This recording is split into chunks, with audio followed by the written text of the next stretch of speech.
Hey everybody, it's me again, Adam Chapnick with the Security Token Academy. Thanks for being with us tonight. I am here at our second LA area meetup, technically our third LA area meetup, but our second LA meetup. We're here with friend of the show, the one, the only, Alon Goren. Thank you so much for being with us. Thank you for having me. So Alon is an important member of our community in many ways. So you were one of the two masterminds behind what is now called the legendary CIS, the Crypto Invest Summit. We're adding legendary to the title of the event. Oh, so it's now LCIS. Yeah, legendary CIS. The legendary Crypto Invest Summit. Okay, do I get to share in some of that for having named Absolutely. it? Okay, good. So we just wrapped it up not long ago. This was the, I guess, technically second CIS, but fourth or third? It was the fourth event. Fourth event. Yeah, because we originally called it Crowd Invest Summit, and crypto ate us. Yes. And which was perfect because we sort of intentionally let it eat us because we were obsessed with it. So, we had been mining cryptocurrencies since 2012 ourselves. Oh, so wow. we're nerds for the space, and so when the opportunity arose, we didn't run away. Yeah, which is great. So. You come at this from a couple of angles. You have this incredible event that you do now in LA every year, but you also have been sort of a bedrock of the investor community in the LA area. And so how have you seen that, the sort of genesis of this security token space from those two vantage points? What have you noticed? So if we go straight to security tokens, I think it's sort of a culmination of all these things. So we, know the crowdfunding space from back in the day, and that was like, I feel like the ICO space started to touch on what we idealistically were hoping would happen with crowdfunding. Right. And it became the Wild West, and it became, we joked right before we came on. I said, how shady is shady when I talked about the companies that we meet at these things. But technically, now I feel security tokens is taking the excitement, taking the good part of digitizing assets, and making it more professional and kind of keeping people accountable and doing it right. Yeah, for sure. Have you noticed anything in the investor side in terms of sort of an evolution, maybe from where we had, there was equity crowdfunding and after the Jobs Act, and then there was this sort of hiccup, which was positive and negative, of the ICO explosion, and now we're in the security token phase. How have investors viewed that evolution? I think investors that are really serious saw the ICO space as kind of ridiculous and what it was, speculative and just nuts, right? And some of them participated because within that crazy world, there's a lot of gems and some really interesting stuff and killer technology. But I think that they're all pretty excited about companies doing it legitimately. Like I was just talking to a company on Security Token Academy. You guys broke when Circle bought Seed Invest, right? Yes, so I'm talking to one of the companies that's about to launch a campaign on Seed Invest, and they're a crypto company, and in their documents it's going to say, when we or if we issue a token, you'll get this amount.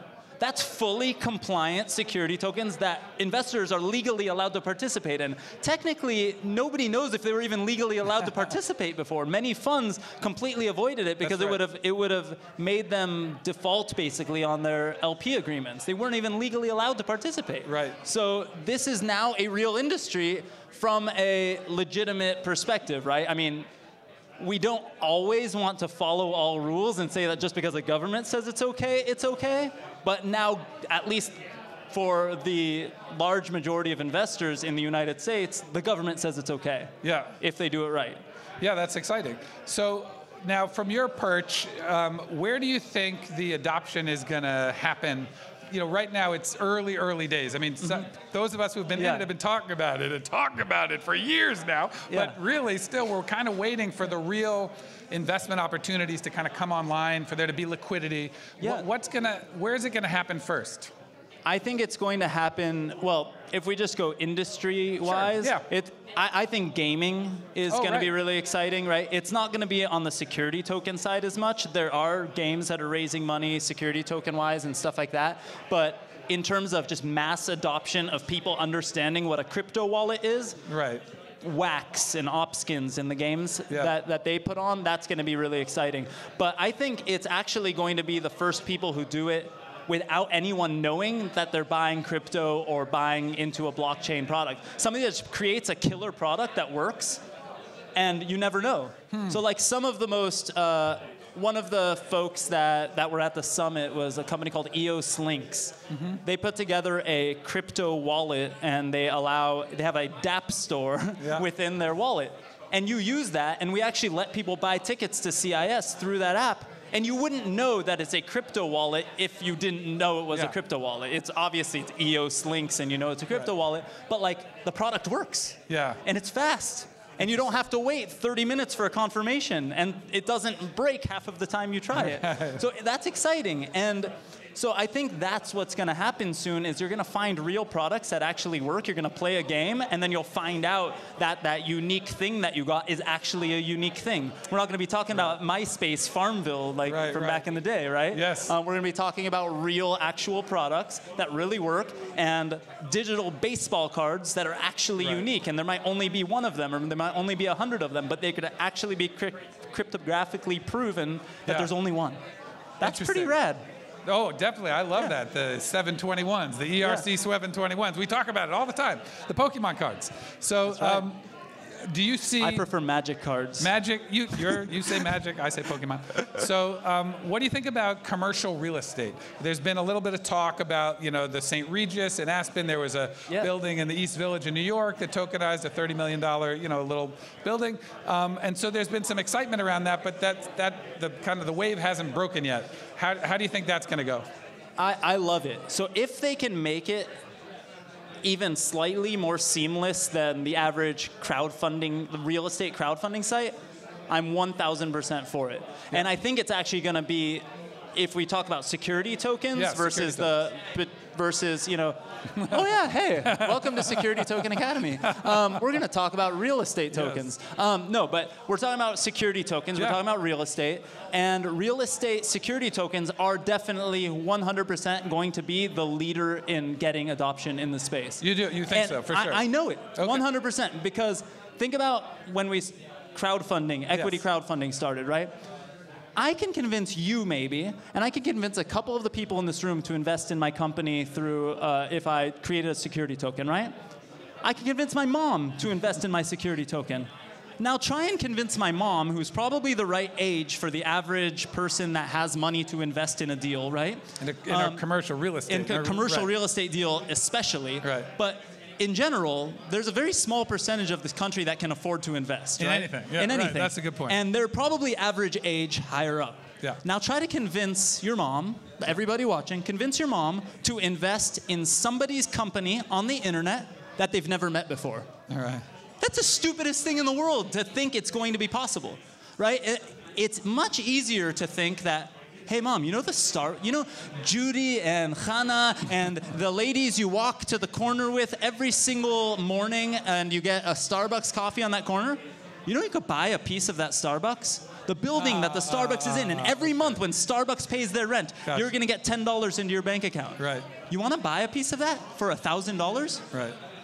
That's an easy sell. It's an easier sell. That can be sold programmatically through Facebook ads, if Facebook would ever allow it. But that, just like a crowd-funded real estate deal works, that's not going to happen with, hey, Mom, you should buy a piece of Polymath. Right. What the hell is... Friend of the show, Polymath. Okay. So, but that's interesting because that was the promise of, if you remember, Fundrise. It's a great equity crowdfunding platform. Their early sort of angle was to exactly that. It was invest in the business on the corner, and we'll build communities that way. And it still has some fidelity to that, but it's kind of expanded out of there. But that was definitely the idea. And you're echoing what they thought, which is that's how people are going to get involved. What do you think about things like, you talked about the 721s. Well, you talked about, indirectly you talked about that. What do you think about things like wine or fine art? Is that a real thing, or is that just a fun thing people talk about and it's never really going to happen? I mean, the fine art side, there's an existing business of fine art dealers and investors and people. And if they can, if you can amplify that process by digitizing everything and creating, like we were talking about, immutable, contracts or whatever you would call it, but that makes sense because there is counterfeit stuff. There are organizations whose full-time job it is to verify that stuff is real. So this should be able to help their process. For sure, that's underlying the whole industry. But what about the idea of there's a new or what, maybe an old, a Picasso or something, and I'm never going to be able to buy a Picasso, but I do read that, last year the Picasso sold for $30 million, and this year some guy bought it for $56 million. It would be great to get that kind of return. What if I bought 1/7,000th of that Picasso? And is that a thing? And maybe it wouldn't be the $30 million Picasso. I mean, it should be. I truly believe in that stuff. Why not? Okay. Well, I mean, we go back, and a lot of us know each other from previous lives, and the reason why we all got into this space, or at least one of the big reasons we all got into this space was the possibility of leveling the playing field and give everyone access to everything. And I'm not going to go so far as say it's not fair, but it's kind of not fair that only certain people can get into certain things because there is a barrier to entry.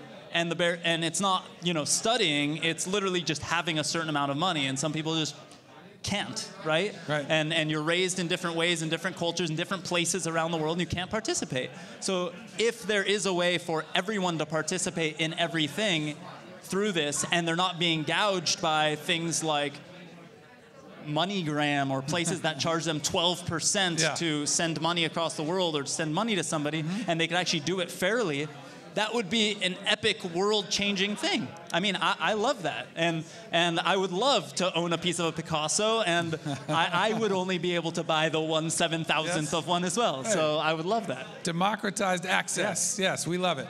So always great talking to you. Good luck with everything you're working on. Thank you for being a part of the community. We love you, baby.